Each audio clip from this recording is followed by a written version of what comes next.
Hey, are you still in a school or past the school or you are adult? You must watch this video. Why am I saying that? I'm saying that because आज हम लोग discuss करने वाले हैं English grammar myths. What are these myths? These myths were taught us in the school, still being taught us in the school. What are these myths? We are being taught that many things like will, shall, what are the rules, but they are not mandatory or maybe completely wrong. So let's watch in this video that what are wrong, what are we taught wrong. Okay, so hello everyone, welcome to Saptarishi School of Skill Development. Today we are discussing the myths that Indians are still taught in school. They are myths and we'll bust them today. So let's begin with the 10 myths today. The first one, never start a sentence with and or but. Okay, that's a beginning a sentence with and or but is grammatically incorrect. This is taught what your teacher said. We are giving you what your teacher says to you. Not exactly teacher, but some people too think that starting a sentence with and or but is incorrect. Grammatically incorrect. It is never allowed in proper English writing. So your teacher might have said that in proper English writing, you can't start a sentence with and or but. But that's wrong. Let's see the truth. The truth is this rule was never an official grammar book. There was no such rule in a grammar book. Shakespeare and Dickens start sentences with and but. Okay, hundreds of times. That's a great thing. Now, proof and evidence. Charles Dickens wrote, but nobody said anything. But nobody said anything. This sentence is beginning with but. Let me get the pen to highlight it better. This is beginning with but nobody said anything. From Bleak House. Okay, his book, maybe his story. Oxford and Cambridge style guide explicitly allow this. So Cambridge also allows, Oxford, Cambridge allow that you can start a sentence with and but. There's no problem in that. You can start a sentence with and, you can start a sentence with but. So there is no problem if your teacher says anything to you. You just tell her that we can easily write and correctly write sentences beginning from and but. Let's move further. Now, myth number 2, never end a sentence with a preposition. So this is the second myth that we are going to discuss. You must never end a sentence with words like for, with, at, to, or about. It is always wrong and shows poor grammar. Is that right? Obviously not. We are busting myths here. So what is the truth here? Let's look at the truth. This rule was borrowed from Latin grammar. Now we are not speaking Latin. We are speaking English. Okay. So but not English is not Latin. Obviously English is not Latin. It creates painfully awkward sentences. Winston Churchill famously mocked it with a brilliant comeback. Now English writers made a comeback and mocked this rule. How is that so? Let's read the proof and evidence. Churchill said, "This is the sort of English up with which I will not put." Now, what is this? Never end a sentence with a preposition. And how did he end the sentence? With a put. So he just mocked this rule and ended the sentence with put. Mocking this very rule. He mocked this rule and ended the sentence with put. So he is roasting the rule. What is this? Is the sort of English up with which I am not put. I will not put. Sorry. Now, natural. What are you talking about? Okay. Versus forced. About what are you talking? Now, this is the correct sentence. What are you talking about? But when you force this rule, this myth, then it becomes about what are you talking, which is borrowed from Latin, not English. Okay. Now, Oxford Grammar Guide 2016, this rule should be disregarded in all cases. You don't need to apply this rule. This is disregarded in all the cases. Okay, so this was the myth number 2 that we busted. Now let's move on with myth number 3. It is never split an infinitive. Now what is an infinitive? Infinitive is a short phrase, 2 words, where 2 plus a verb. 2 plus a verb. Now what the rule says is never split an infinitive. Means you can't separate 2 and its verb. They should be attached. You can't place a word in it. To boldly go is wrong. To boldly go. This paragraph, this phrase is wrong. You must never place a word between to and its verb. Here is the to, boldly and go. So to go is the infinitive, but boldly is in the center. So it's a wrong phrase as per the myth, as per the myth. But we are going to discuss the truth too. Now, word between to and its verb. This is a grammatical error. No, that's not. Let's look at the truth. Splitting an infinitive is completely acceptable in modern English. In modern English, it's acceptable. This rule was blindly copied from Latin. Latin is the is influencing English, where infinitives are one single word and cannot be split physically. So in Latin, infinitives are single words that cannot be split physically. We cannot split the Latin infinitives. But in English, in modern English, we can split infinitives. Okay, let's read the proof and evidence. We have come up with the writers, the authors, the story writers and article writers. They have wrote these, okay, these sentences, and we are showing that how they are not using this rule, this myth. Okay, now, to boldly go where no one has gone before. To boldly, he used the same thing here. To boldly go where no one has gone before. Iconic, correct, and perfect. Okay, so this is a correct sentence, so you can separate an infinitive. No need to be scared. You are free to boldly split an infinitive when it makes your sentence clearer. So if your sentence becomes clearer, you can split the infinitive, write your sentence, and throw it to your teacher, no matter what she or he says. Okay, let's move to the fourth myth, which is whom must always replace who as the object. Whom must always replace who as the object. This is the fourth myth. Now, what your teacher must have said, always use whom when it is the object of a verb or preposition. Using who in this position is uneducated and incorrect. Uneducated and incorrect. We don't want to sound like that, but it's a myth. We can. So what is the truth? In everyday spoken English, who is widely and naturally accepted even in object position. So you can use who in the object's position. You don't need to change whom, who to whom. You can directly use who. Insisting on whom is casual speech sounds stiff and unnatural to most native speakers worldwide. So adding whom in casual speech we are talking, sounds stiff, a little, not a flowy, a watery way. It's stiff. You don't feel a friendly vibe. Now, what is the proof and evidence here? Formal. To whom it may concern. To whom it may concern. Correct for official documents. So if you want to go for professional, for official documents, you must use whom. To whom it may concern. Okay. Casual. Who did you call? Who did you call? You don't need to add an M and whom did you call. No. Accepted by all major modern style guides. All. It's all. So you can use who as the object too. Now, Merriam-Webster, you might have heard about him. Who as object is Merriam-Webster, okay? Who as object is standard in all but the most formal contexts. Clear? That's easy. That was the easiest myth we have read so far. Let's move faster. Double negatives are always logically wrong.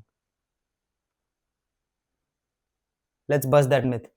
Okay, what your teacher have said, obviously, teachers are the myth creators. I don't know nothing is always wrong. I don't know nothing is always wrong. This sentence, I don't know nothing, is always wrong. You can't speak that.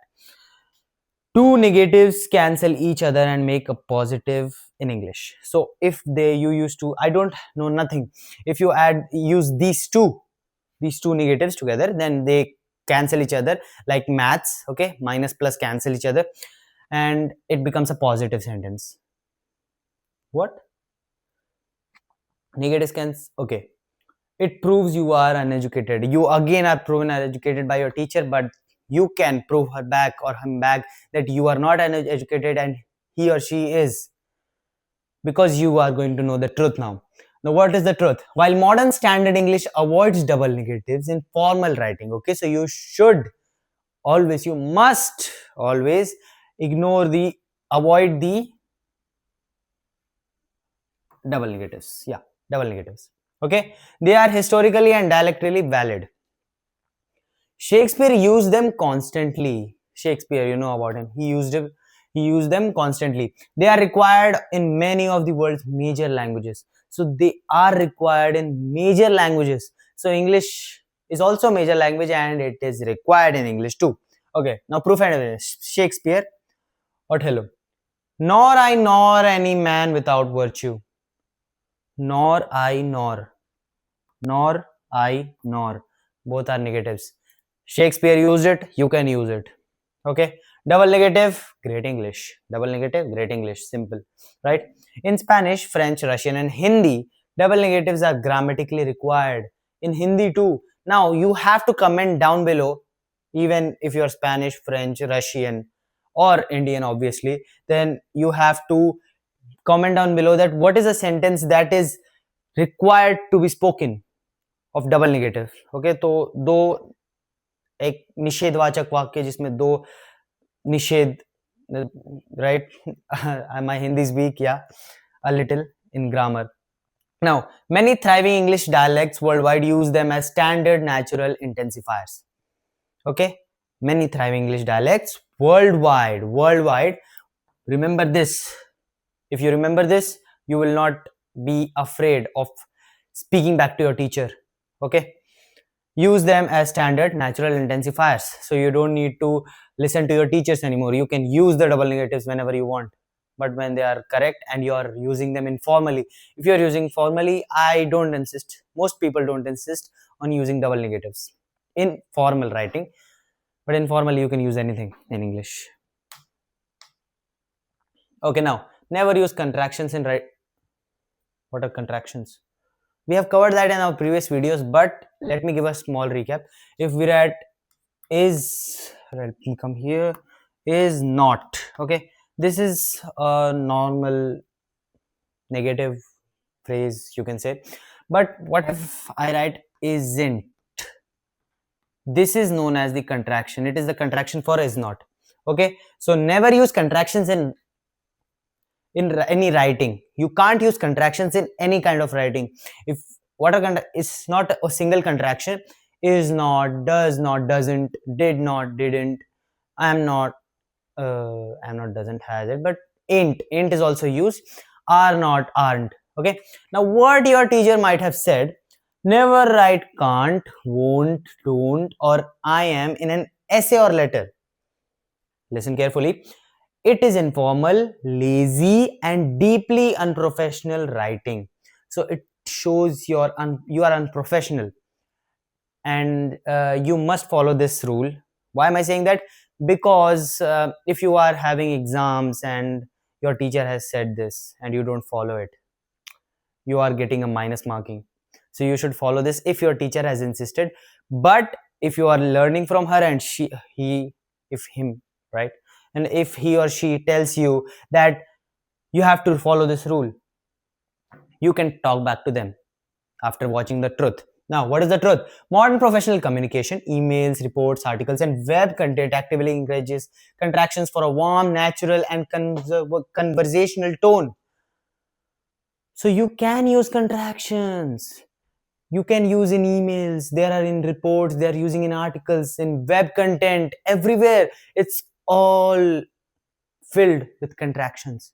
Every single page you open in the web browser, they have a single contraction, even a single contraction. So you can use contractions. Now, avoiding all contractions make writing feel cold, robotic, and distant. Sorry. So if you are writing no contractions in your writing, like emails or reports or some paragraph, so it feels like robotic, that you have copied from AI, chat GPT, Claude, and you have written it.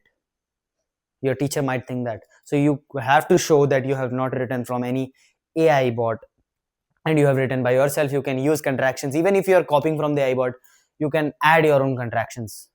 Okay, that's a good cheating trick. Now, proof and evidence. Now, what is the proof and evidence? Harvard Business Review, Forbes, and BBC News all use contractions freely in articles. Now these English experts, really experts, use contractions freely in articles. Why can't we? Why can't you? Okay, why can't Indians? We can easily use contractions. हम use कर सकते हैं, क्यों नहीं कर सकते? Okay, do not sound cold in emails. Cold, strict, right? But don't build instant rapport in with the reader. It creates a connection between the reader that you don't like to eat burgers, and let's say you do not like to eat burgers, right? Okay, so you can use contractions in emails and reports which connects you with the reader, okay, or the reader connects with you, same thing. The Plain English campaign actively recommends contractions for clarity and warmth. So if you want to show warmth and clarity to your reader, to your boss, wherever you are writing it to, you can use the contractions for warmth and clarity. It gives you clarity and warmth, okay? And nowadays every single person who knows English understand contractions, so you can easily use contractions if you know what contractions are. If you don't, we will make a separate video on it explaining contractions, okay? Now let's move on with the fourth myth. Less and fewer are completely interchangeable. Now what does this mean? What does this word interchangeable mean? This means that if there's a less, a word in English, and if there's a fewer, and you have a sentence where you can add less or fewer, if your teacher teach you that you can add less there, remove that, and you can add fewer there, both are correct, but that's not true. Let's move further. What your teacher must have said, you can use less and fewer for anything. You can use less and fewer for anything you look at when you want to show less and fewer, okay? Now less people, less mistakes, less options. This is not a sentence, these are examples, okay? All of these are equally correct in English. Now is that true? Obviously not. We are busting myths, so let's look at the truth. Now there is a real and useful distinction.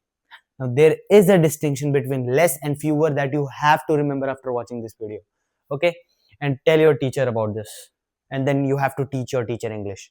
Now fewer is for countable things. When you can count something and you want to show that it's less, then you have to use fewer. And when you use less is for uncountable quantities. Simple. Fewer is for countables. Countable means which things you can, or the quantities you can count, the things you can count. And less is for uncountable. Fewer, countable, less, uncountable. Fewer, countable, less, uncountable.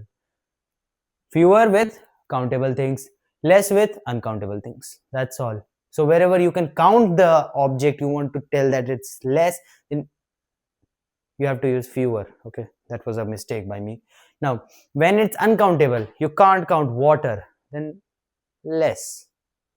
Now however, this rule is being relaxed in everyday spoken English, and many signs now use less for both, okay? So many signs use less for both countable and uncountable. Now proof and evidence. Correct.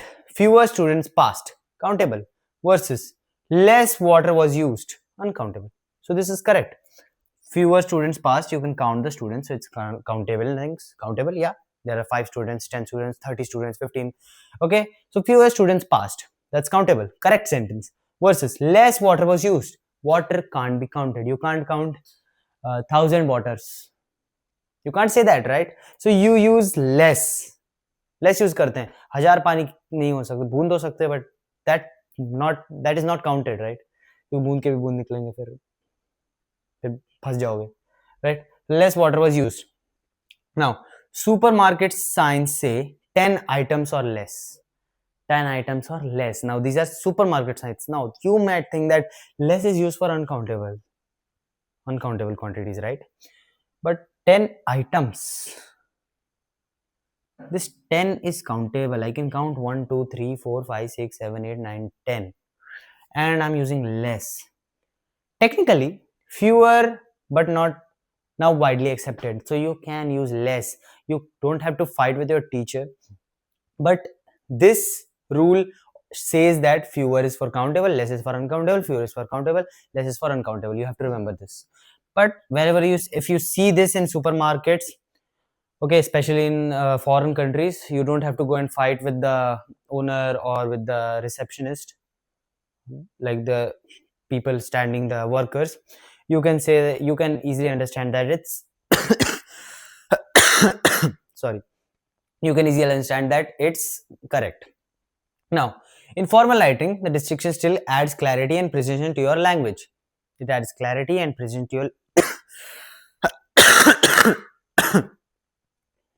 sorry, clarity and precision to your language.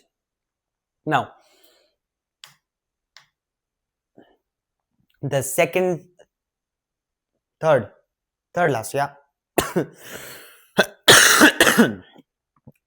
I is always more correct and polite than me. Now, this is another myth that I is always more correct and polite than me. Is that true? Obviously not, because we are busting myths. Now, what your teacher might have said.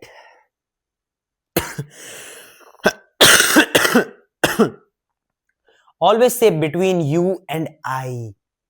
What your teacher has said, always say between you and I, between you and I. My mother and I went. My mother and I went. My mother and I went.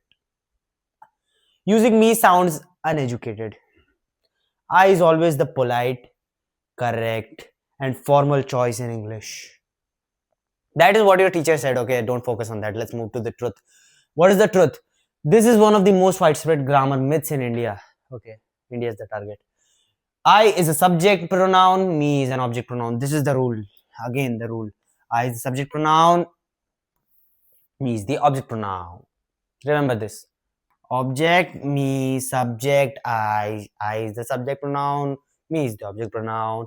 Object, me, subject, I. Remember that. Now, using I as an object is actually the grammatical error, not using me. So if you use I as an object, it is grammatical error. It's not correct. So your teachers are making mistake. Go teach them. Right? Now, proof and evidence. What is wrong between you and I? Between you and I. Is this right? Is this right? No, it's not. Obviously, I is the subject pronoun, cannot follow the preposition. Cannot follow preposition. Sorry. Now, correct. Between you and me. Is this correct? Is this correct? No, it's not correct because your teacher is right.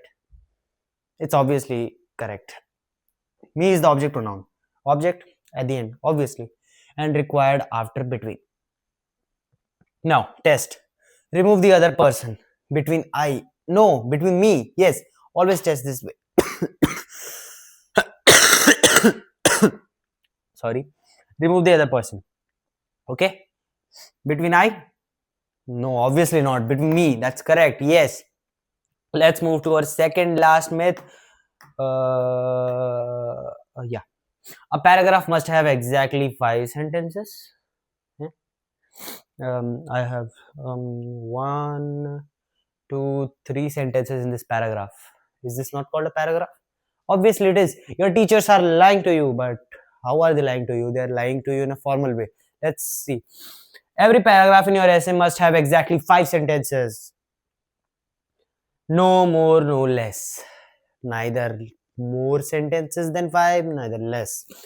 Now, a paragraph with 2 or 8 sentences is always wrong and will lose marks.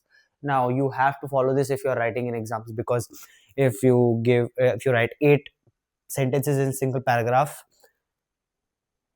marks, okay, yeah, you will lose your marks, you'll play with your marks. But if you can fight for your marks, then you should write 8 sentences in a single paragraph.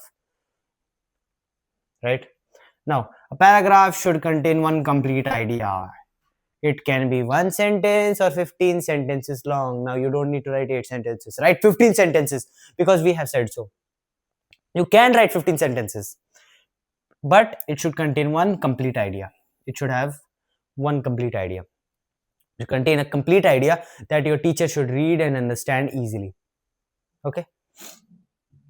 5 sentence rule was a classroom scaffold to help beginners. So if you are a beginner, your teacher was formally telling you in an easier way that you can write 5 sentences, and that's easy for you. But now you are a great writer, and you are still writing that 5 sentences in the exam and leaving one paragraph. So you don't have to do that. You can write 8, 15 sentences, but with a complete single idea.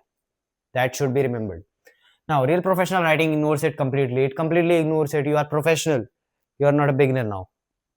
Now, Ernest Hemingway routinely wrote paragraphs of 1 to 2 sentences and won the Nobel Prize. Seriously? Nobel Prize? He wrote paragraphs of 1 or 2 sentences. I could win a Nobel Prize for this paragraph. Why can't you write a paragraph smaller, less, or more? So you don't have to stick to the five sentences, okay? If you want to win a Nobel Prize. Now, journalism. Most news paragraphs are 1 to 2 sentences for maximum readability online. Oxford Writing Guide. A paragraph ends with an idea ends. When an idea ends. Okay, so if a paragraph ends, the idea ends. When the idea ends, the paragraph ends. So you don't need to stick to that 5 sentences. When you want to end your idea, you have to end your paragraph. That's the rule. Not when a count is reached. Okay, so this myth is simply a myth, obviously, and we busted it, and you just need to win the Nobel Prize. That's not actually recommended for mandatory by me. Now let's move further. The last one, shall is always more educated than will. I'm not talking about that he had been to Oxford and Will hasn't. That's not true. Will has also been to Oxford. But the real truth here is, what is your teacher saying? The teacher is saying that always use shall instead of will for first person. Always use shall instead of will for first person. I shall go. We shall see. Shall is the correct formal form. It's the correct formal form because he has been to Oxford. Will is only for second and third person. The side. Now, what is the truth? Your teacher is lying to you. The shall versus will distinction was a peculiarity of 18th century British grammarians. Why are we still using this? And even British speakers have largely abandoned it. Wow. In modern English worldwide, will works perfectly for all persons in all contexts. Now you can go stand straight on your teacher's face and in front of your teacher. You don't stand on her face, but you can stand in front of your teacher and say that, ma'am, I will never use shall in my life. No, you have to use shall, but why follow your teachers? Yeah. Now, proof and evidence. American English. Shall is almost completely extinct. We use shall everywhere and now it's extinct. Will is used for everything. Will is used for everything. And that's true. Now, British English. Shall survives mainly in formal questions. Now, in American English, shall is extinct, like the dinosaurs. But British English, shall survives mainly in formal questions. Shall I open the window? In British. Now, Cambridge Grammar. Will is now the standard form for all persons in most English varieties. What is this? Cambridge Grammar. Cambridge Grammar. Cambridge Grammar is not a grammar book for children. Okay, the nurseries. It's for everyone. So you should follow it. Now, let's move further with the next myth. Just kidding, guys. We have completed this video. We have completed with 10 myths that you have understood easily. So if you like the video, like it, share it, subscribe to our channel, and click the bell icon so that you can be updated with our latest videos online on this channel, and watch our numerous videos, very many videos that we have uploaded, and enjoy them. Also, we have come up with the English radio, where we are first going to discuss all the, guess what, parts of speech. They are the most basic things. So we are going to discuss all the parts of speech in song format. So we are uploading songs created by us, and we are uploading that. We have uploaded noun and pronoun, and we are going to go further. So watch those videos, watch those songs, and remember what noun and pronoun are. just by nodding your head with the beats. Okay, we'll meet in our next video with a new topic. Till then, namaskar.